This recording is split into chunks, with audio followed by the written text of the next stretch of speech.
Welcome back, it's Paul Magalev here with another episode of Stormwinds, the Lost Campaigns. We are going to load a game that I was working on previously in a previous episode, and we are off to the Eastern Forest. The enemy fleet has reached our lands. It is clear they aim to destroy what's left of Gloria and finish the job that they started. This forest defense doesn't stand much of a chance against their armada, but we need to buy time so we can formulate a plan. Again, hold as long as you can. This forest fortress has an extra turret in the bottom right, great for getting underbelly shots as well as providing a wide range for rotation-limited weapons. It's also subject to most attacks. And I just got a call. Hold on a second. Okay, sorry about that interruption. It appears that somebody tried to call me, and apparently they butt dialed my home phone number. I'm not entirely sure why that is. I hate butt dialers. Have you tried out the sniper cannon or the barrier decoy yet? Both are invaluable parts of our arsenal. Sniper cannons can puncture through even the toughest armor, barrier, blah blah blah. Anyway, I know what I'm doing. I don't need no help. My English is OP! So let's see how long this will last. The gyrocopters, they've got more tails! They're stronger! Than they were in previous versions of this, in 1.5 and stuff. Don't you give me that, don't you give me that, there we go. I like this machine gun a lot better than the normal minigun because of its scatter damage. It almost creates a sort of area of effect. But it's got a limited range though. Not that I would have to worry about that from this angle, as it appears that I have been fairly successful. Increasing damage output will require 10 upgrade points, and I only have 6. Dang it. Well, that was fast.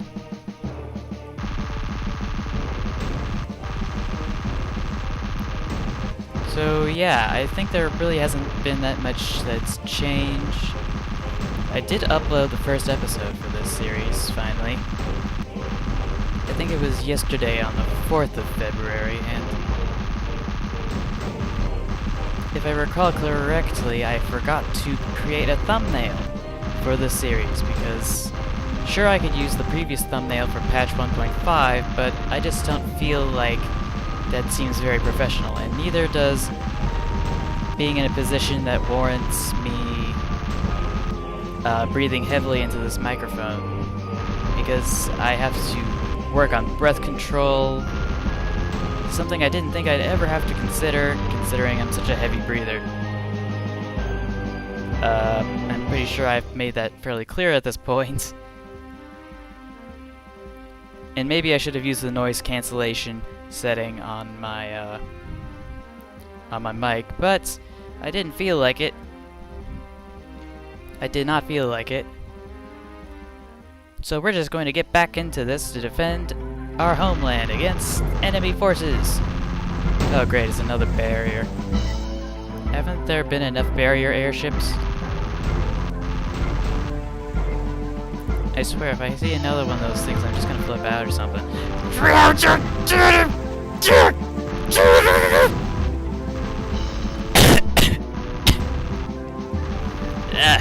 I regret doing that. I will not flip out again.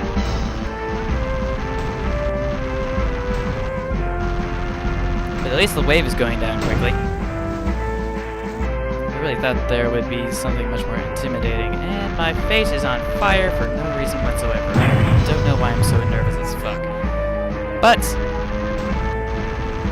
that doesn't stop me from trying to get this business taken care of. Oh, I was wondering what happened. I thought there was supposed to be another airship like that or whatever, but for some reason it just didn't come onto the screen. And I just remembered that I forgot to deal with one of the other technical problems with my new settings for my headset and stuff, primarily in the form of how I'm gonna drink stuff, because I can't move the microphone out of the way. I have not thought this clearly through.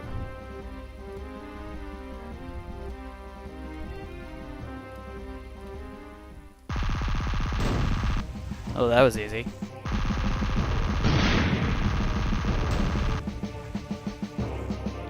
Everything's falling down like a bunch of flies. Burn! Burn! You will all burn. Stupid airships.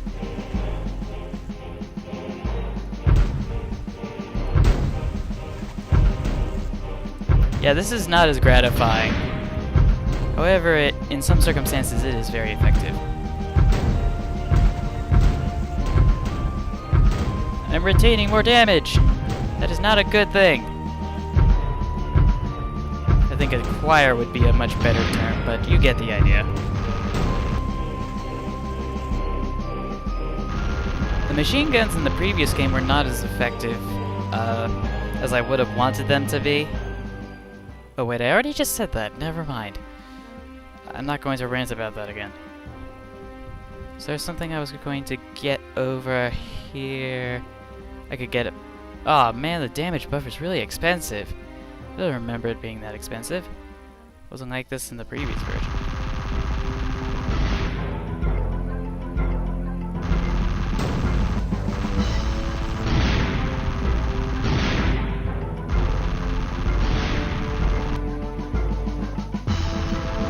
So I think last time I was trying to explain how the tactics of the enemy forces should work. Arguably the greatest concentration and numbers of an enemy fleet, or enemy forces I should say, that would invade a country hypothetically, should arguably start as fairly dense and have so much in the way of manpower and resources to not be spread out thin. Because that's what would happen if you were to travel across an entire continent. And basically that's what's happening in this game, where the enemy forces are trying to come in from the sea to capture the capital, but the way that the mechanics are, the difficulty level increases the further inland you go, and so do the concentration of heavy-duty armed forces. So that suggests that the amounts of available resources at their disposal is increasing the further they go inland, when really it should be the other way around. And by the time they get to the capital, it should be fairly spread thin, but instead the difficulty level of the game is the complete opposite, which is completely counterintuitive. Now, I understand that from a gaming development perspective that actually makes sense to start out with levels that are fairly easy to help the player learn faster without having to deal with excessive amounts of stress for trying to do too much with too little resources. But other than that, I really can't account for the military patterns that I see in this game as very credible. Not that it really matters, because it's about the game and it's about the fun and the stuff, and not any of the plot holes.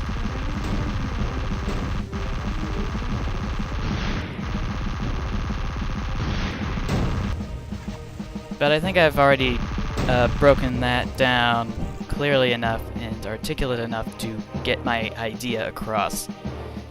Hopefully I don't need to add anything in the post-edits composition that would warrant a diagram, but if that should be the case, I would not mind adding that.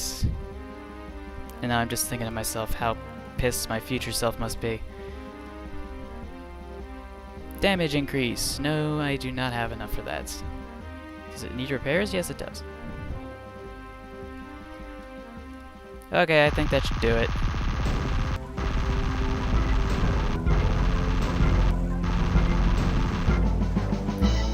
I'll let the damage buffer take all the damage. And somehow they still managed to try to find their way to launch all their artillery rounds to my heavy-duty machine gun. Not that it's actually very clear, to be quite honest.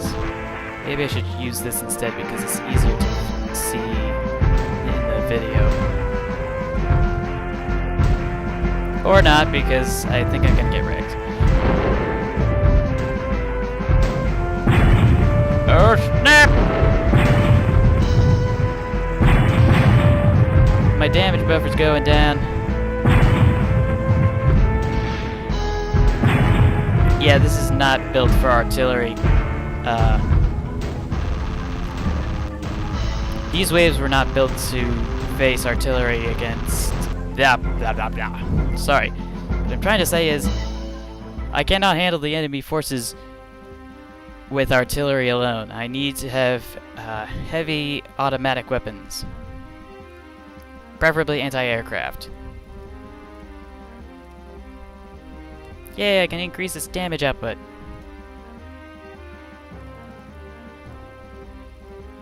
Let's see here. So I'm going to keep shooting all my stuff. And that should be good. Oh. This is a really strange one, but it's got a very nice vulnerable point that I can set on fire.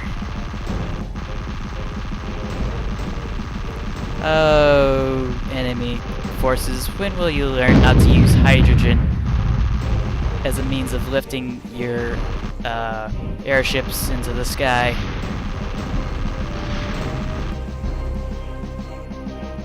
I would think they'd have nuclear energy by this point, but in a sophisticated world with such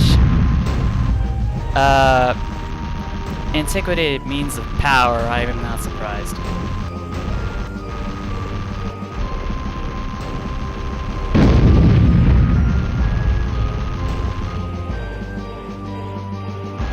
I swear I feel like I'm practically AFK at this point because I have barely seen any form of challenge come from the enemy forces that keep spawning. 0 damage, 120 damage. Is there something fancy I can get? Something that I can just do for the laughs. Ooh, what's this? Mine cannon. This cannon launches a mine into the air. After a randomly set timer, it expires. A balloon inflates and carries the mine into the air. If hit, the mines do heavy damage. Acid cannon. I've already screwed the ocean over enough times in my previous Let's Play, so I guess we'll try to save up for the apocalypse cannon. And some other things. Will I need the time cannon? I don't think I'll actually need that per se. However, I would like to get this barrier decoy because it is very effective at distracting enemy forces and taking the brunt of the damage, even though it's just scrap metal.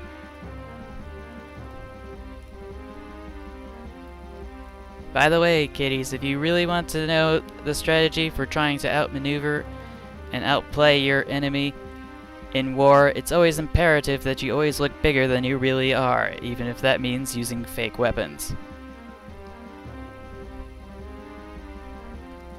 No, I can't upgrade that. I can't upgrade this either. I'm trying to remember which campaign in World War II used the illusion of size to intimidate Nazi forces in Africa. But basically they used a bunch of inflatable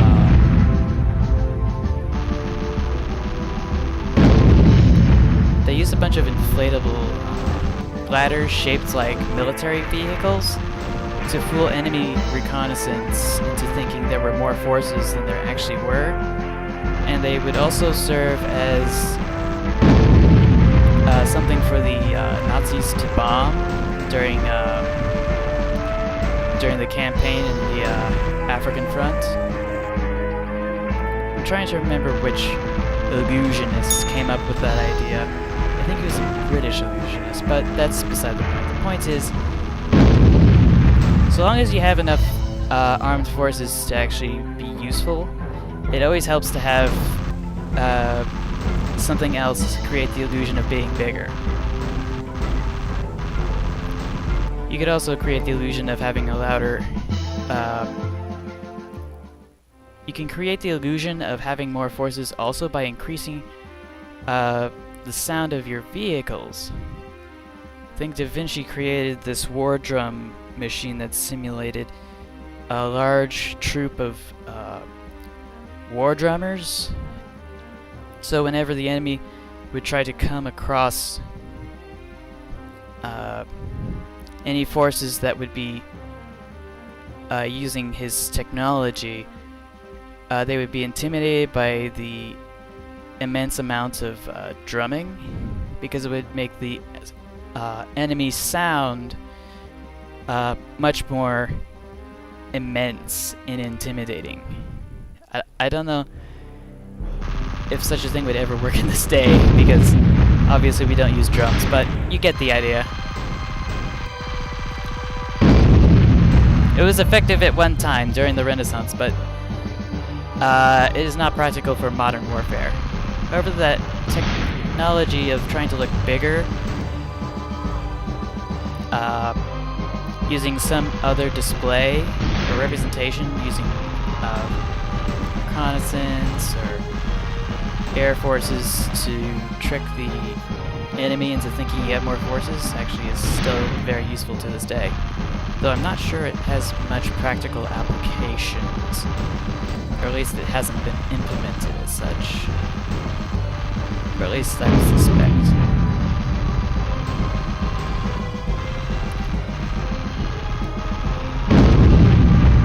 And I'm just rambling on and on about completely useless stuff. Having fully completed this campaign, I will see you guys in the next episode. And until then, stay awesome and take it easy.